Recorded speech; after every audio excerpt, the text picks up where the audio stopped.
Que connaissez-vous de la Chine? Les 9,6 millions de kilomètres carrés de son vaste territoire ou les 3 millions de kilomètres carrés de ses immenses mers? Ses paysages aux 4 saisons alternées ou une symphonie de glace et de feu? Quittant le sol et planant dans le ciel tel un oiseau, vous aurez une vue au-delà de votre imagination. On part pour des endroits ordinairement inaccessibles, afin de voir des merveilles réservées au ciel. Vu du haut, même les paysages les plus familiers changent sur cette terre où se déroulent nos vies quotidiennes.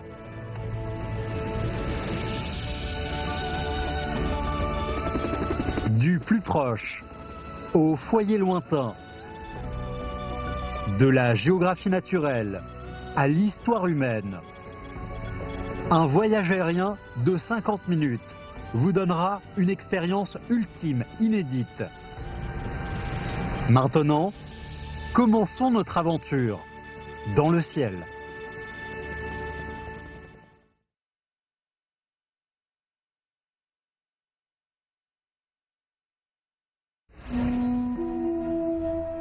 Le Xinjiang est la province chinoise ayant le plus vaste territoire et dont la superficie est 101 fois plus grande que celle de Beijing. La cordillère du Kunlun se situe dans le sud, les monts de l'Altaï au nord et les monts Tian Shan au centre. Entre eux, on retrouve deux des plus grands bassins de Chine. Notre voyage aérien commence depuis les monts Tian Shan. Nous allons explorer les fleuves qui sont le berceau des êtres, admirer le pic Bogda à plus de 5000 mètres et visiter le lac Tianche dans la neige et voler vers l'ouest jusqu'à la plus grande steppe du Xinjiang.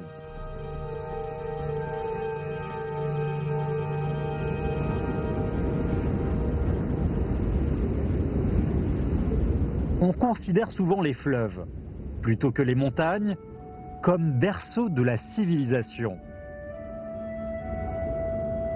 Or, quand il s'agit d'une cordillère de 2500 km de long qui traverse 4 pays différents, il n'en va pas de même.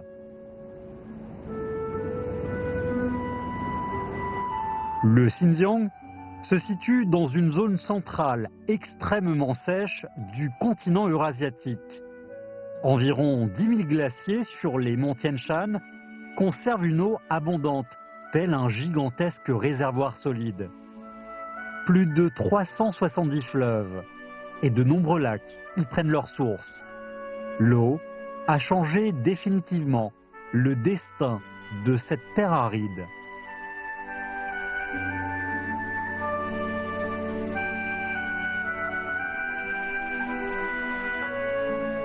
Le pic Tiangga est haut de 4562 mètres.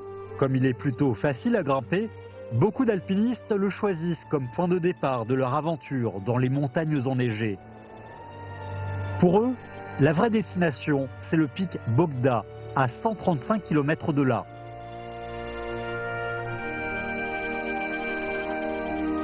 Parmi les pics, au-dessus de 5000 mètres, le pic Bogda est le deuxième plus difficile à gravir. La dégradation de l'atmosphère et la multiplication des activités humaines accélèrent la fonte des glaciers. Pour les protéger, le pic Bogda n'est plus ouvert au public. Le contempler au loin est sans doute la meilleure façon de l'apprécier.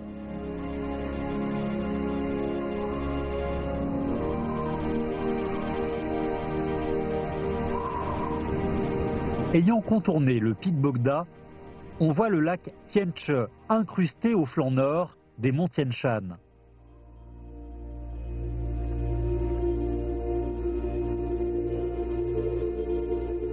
Le lac Tianche, situé à plus de 1900 mètres de haut, est un lac alpin typique. Il alimente les fleuves à l'aval avec la fonte des glaciers et les pluies. De haut en bas, une image vitale s'étale progressivement devant nous.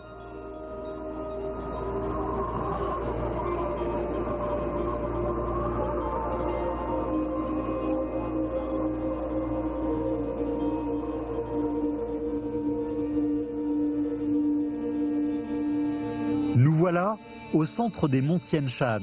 Un vaste bassin apparaît entre les montagnes.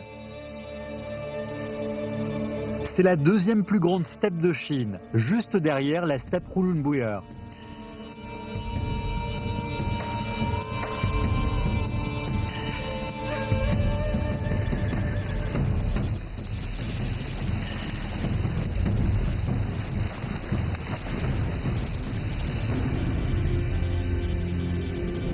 Sur la steppe plate, une toute petite force suffit pour faire dériver un fleuve. Le fleuve Kaidou, formé par la fonte des monts Tian Shan, est long de plus de 500 km et possède plus de 10 000 coudes. Au coucher du soleil, si on trouve le meilleur point d'observation, on peut même voir 9 reflets de soleil.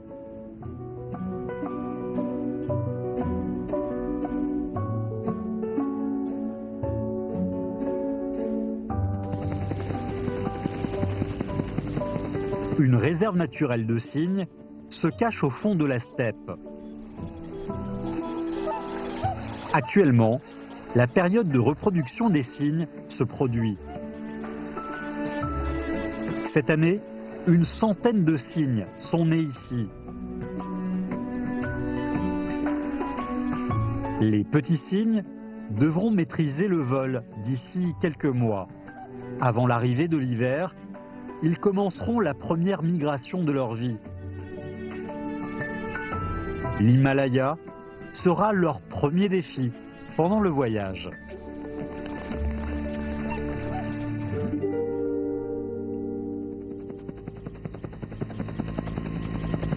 La pente nord des monts Tian Shan est une région féconde avec beaucoup d'oasis. D'Urumqi à Shireze, on survole une région aux couleurs variées. Et on arrive enfin à la zone des vallées pour voir comment les fleuves peignent la terre.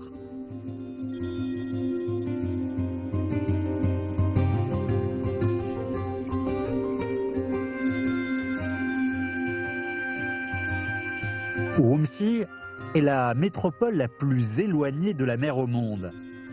La mer la plus proche est à 2000 km.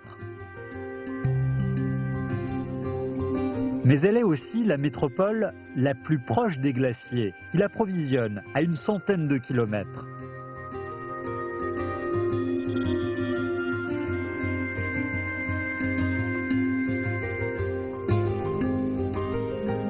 Pendant longtemps, durant la météo de CCTV, Urumqi était justement représenté par l'image de ce grand bazar international.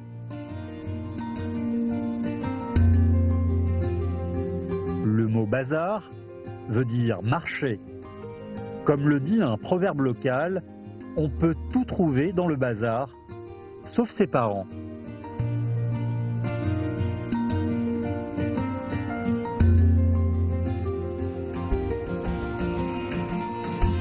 Dans le Xinjiang, les produits savent tous s'assortir aux couleurs.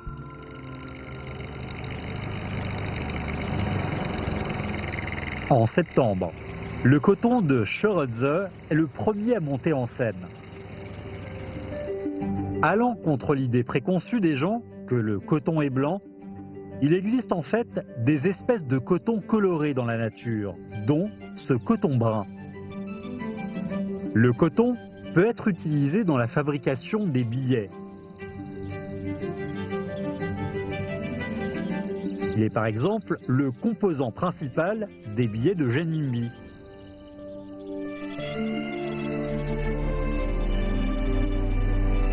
Shireze est une ville très ensoleillée. Chaque année, le coton produit ici peut remplir 9000 camions.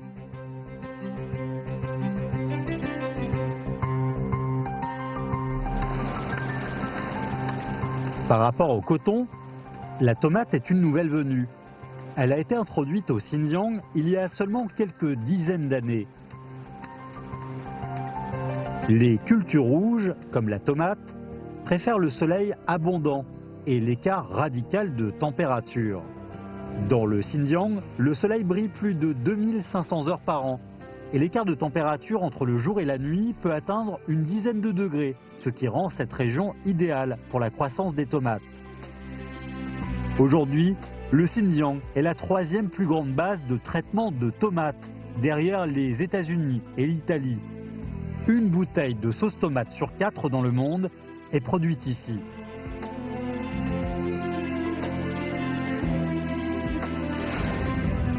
Les gens aiment faire sécher les piments sur le désert de Gobi. La terre chaude et aride constitue une usine de traitement naturel. Les piments ne veulent pas tous se faire manger. Ceux du Xinjiang aiment surtout la beauté. Ils sont donc transformés en pigments pour fabriquer les rouges à lèvres.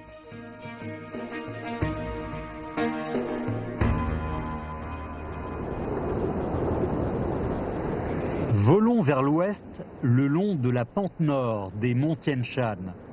Les vallées y sont assez nombreuses. Le fleuve, provenant de la montagne enneigée, chute en bas de la pente abrupte et crée de hautes falaises en coupant la terre. Vu du ciel, le canyon d'Anzihai est le plus riche en couleurs. Le fleuve brasse les grès et les mudstones de différentes couleurs, réalisant ainsi une peinture abstraite sur la terre.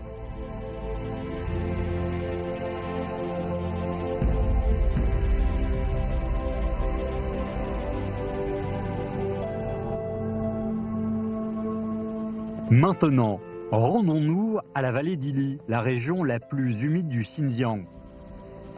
Ce jardin va changer votre impression sur cette province qu'on pense de terre sèche. Vers le nord, la vapeur d'eau venue de l'Atlantique se condense en une larme sublime au bord du bassin.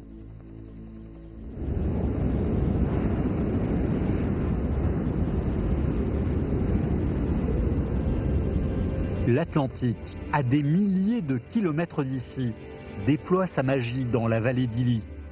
L'ouverture de celle-ci vers l'ouest recueille autant que possible la vapeur atlantique.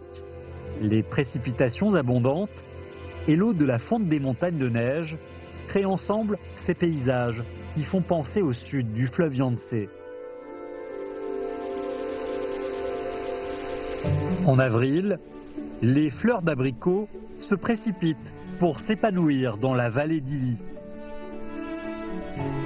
Pour certains, les fleurs d'abricot sont un symbole du sud du fleuve Yangtze. En fait, l'abricot supporte parfaitement la sécheresse et le froid, et donc pousse mieux dans le nord.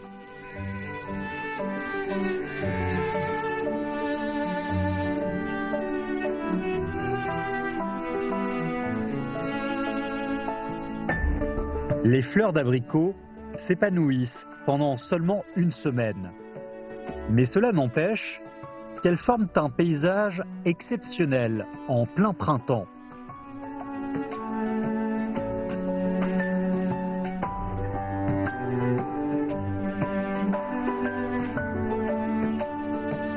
La vallée d'Ili présente des merveilles différentes dans chacune de ses parties. En juin, arrive la saison des lavandes.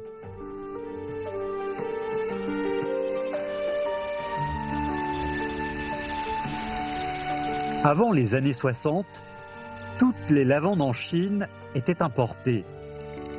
Pour changer cette situation, des expérimentations ont été menées dans plusieurs provinces et seules celles réalisées à Ili ont été une réussite. Aujourd'hui, 95% des lavandes chinoises sont produites ici.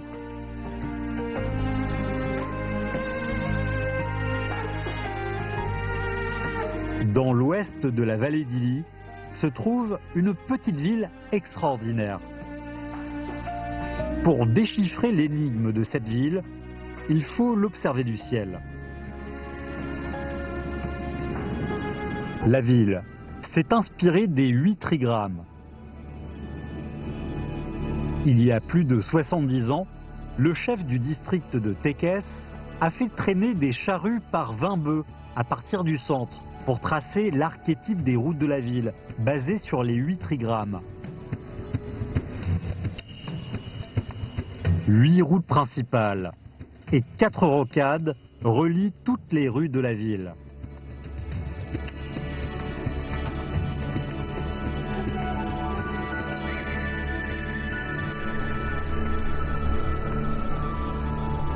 En hiver, dans la vallée d'Ili, si on veut récolter plus de surprises, il faut avoir recours à nos amis les animaux. Approvisionner les aigles royaux est une tradition des Kazakhs.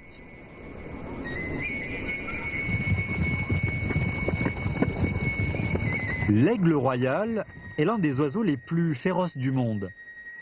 Son envergure de 2 mètres lui permet de planer facilement. L'aigle royal a aussi une vision 8 fois plus sensible que l'homme. Rares sont les proies capables d'échapper à ce chasseur habile, dont la vitesse en piqué atteint environ 320 km/h.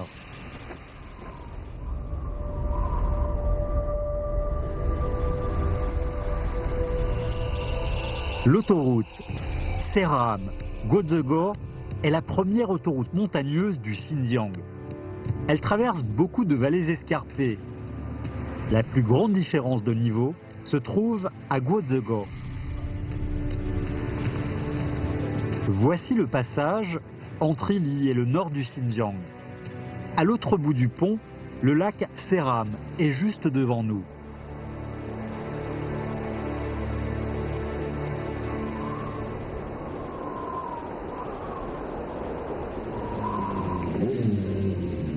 Le tour du lac se tient chaque année au tournant du printemps et de l'été.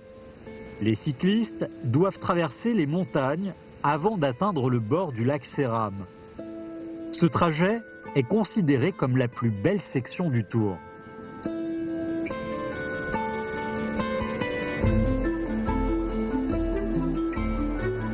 Le lac Seram est le produit de l'orogénèse himalayenne. À l'époque, beaucoup de massifs se sont surélevés et de nombreux bassins se sont formés entre les montagnes, dont le lac Seram.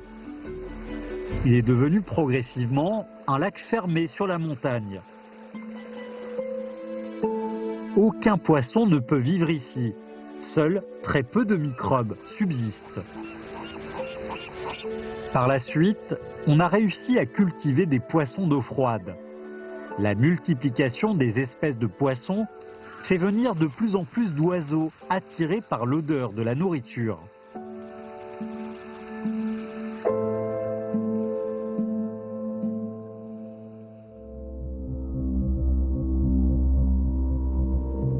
Nous voilà dans les déserts du nord du Xinjiang pour écouter l'appel sauvage. Ici se trouvent des villes fantômes, sculptées par la nature, ainsi que des villes de miracles, construites par l'homme. À Kalamali, on va attraper des ânes sauvages d'Asie, plus rapides que des loups, et chercher la seule population de cheval sauvage sur la planète.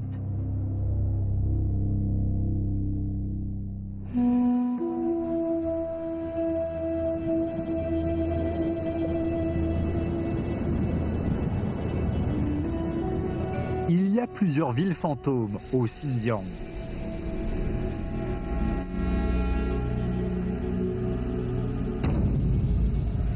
Le vent violent souffle ici pendant toute l'année. L'érosion éolienne crée des crêtes rocheuses variées nommées yardans.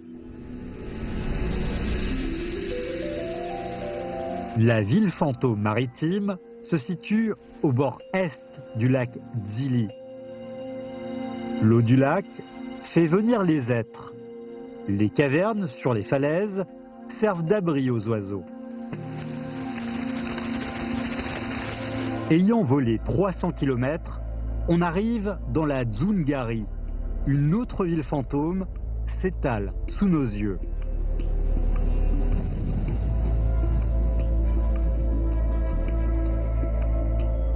Elle fut aussi un paradis luxuriant des animaux. Ces êtres, ayant vécu des millions d'années auparavant, se sont transformés en pétrole noir et épais, plus cher que l'or.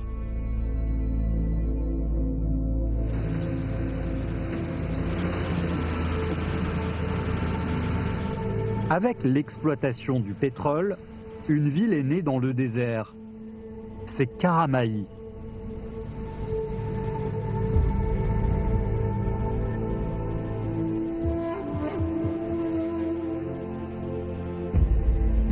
Continuons vers l'est. On arrive au fond du deuxième plus grand désert de Chine. Au-dessus du désert, regardons vers le bas. Cela ressemble aux nervures d'une feuille dorée qui s'étendent sur des dizaines de kilomètres. Ces nervures sont en fait des dunes hautes de plus de 10 mètres et longues de plusieurs kilomètres. Différent des déserts mobiles, la partie sud du désert de Zusotoin et Lisen est composée principalement de dunes fixes ou semi-fixes. Sous l'influence de la direction du vent, les dunes courbes s'étendent dans la direction nord-sud. Vues du ciel, elles sont comme des branches flottant librement sur la terre brune.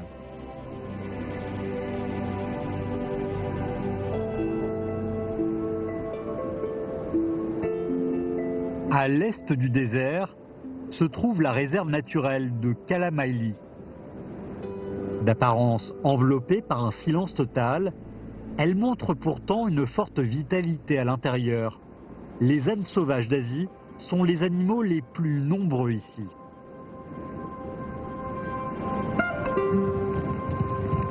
En hiver, les ânes sauvages forment un grand groupe.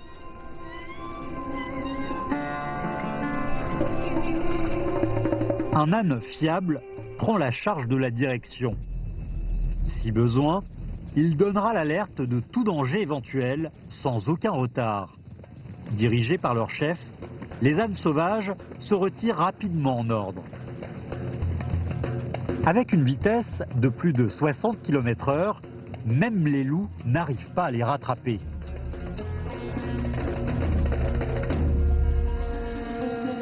Vous pensez peut-être que c'est aussi un groupe d'ânes sauvages. En fait, c'est la seule espèce de cheval sauvage existant sur Terre. Le cheval de Przewalski vit depuis déjà 130 000 ans. Ses jambes noires le distinguent des ânes sauvages. Le cheval de Przewalski avait disparu en Chine durant une certaine période. Il y a une trentaine d'années, on a échangé des ânes sauvages de l'Altintar contre 18 chevaux de Przewalski étrangers. Avec l'aide de l'homme, les chevaux de Przewalski ont appris de nouveau à vivre dans la nature. Beaucoup de chevaux, après avoir fini leurs études ici, partent pour le désert.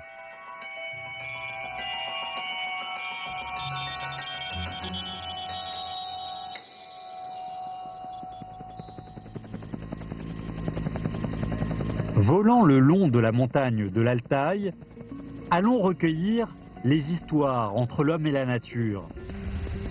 Sur la montagne enneigée, explorons l'origine du ski et observons le lac Kanas, où vit un animal monstrueux, selon la légende. On va aussi apprécier l'habileté rare des pêcheurs du lac Ulungur, puis suivre les bergers kazakhs dans leur voyage vers d'autres pâturages.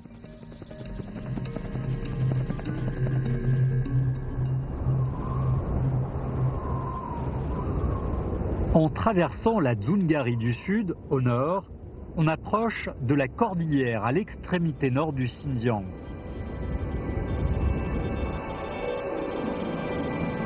Ici, se trouve l'étage nival le plus bas en Chine. Les neiges éternelles commencent dès 3000 mètres.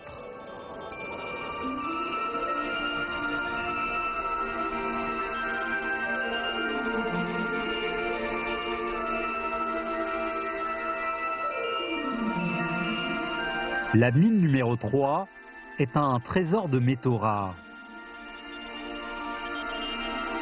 On trouve ici 76 des 100 espèces de minéraux fréquemment utilisés sur Terre.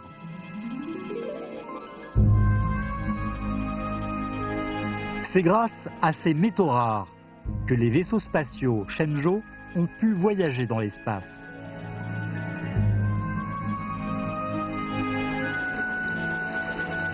En langue mongole, le monde de l'Altaï signifie le mont d'or.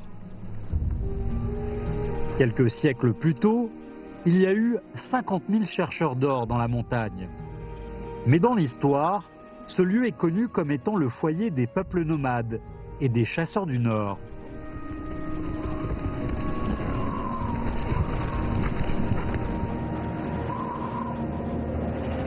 Il y a plus de 10 000 ans, les gens marchaient rapidement sur la neige, avec leurs pieds sur des planches pour chasser leur proie.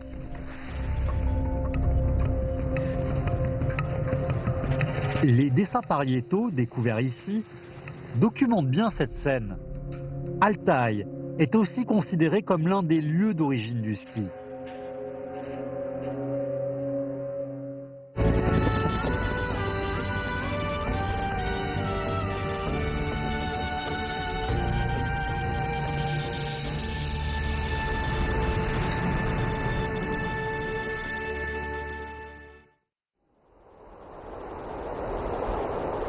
Les forêts épaisses de la montagne de l'Altaï couvrent un lac tranquille en apparence.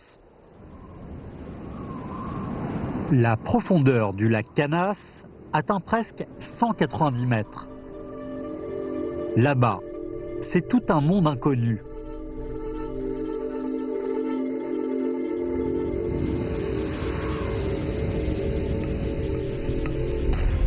De temps en temps, il y a des gens qui prétendent avoir vu un animal monstrueux dans le lac. On dit qu'il a même traîné dans l'eau un cheval buvant au bord du lac. Beaucoup de touristes viennent au lac Kanas juste pour voir ce monstre.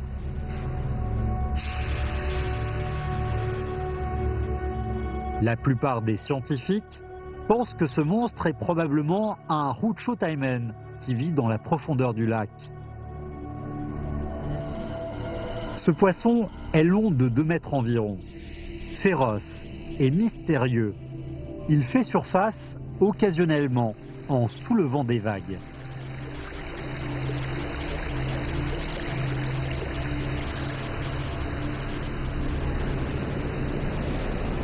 Le district de Furai, au pied de l'Altaï, est la plus grande base de pêche naturelle du nord du Xinjiang.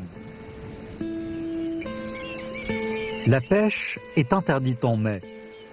L'Hypomessus holidus est la seule espèce autorisée à être pêchée. Ce poisson est assez petit et sa vie ne dure qu'une année. Or, sa fécondité est surprenante. Le crépuscule est idéal pour la pêche. La plupart des poissons restent en eau profonde.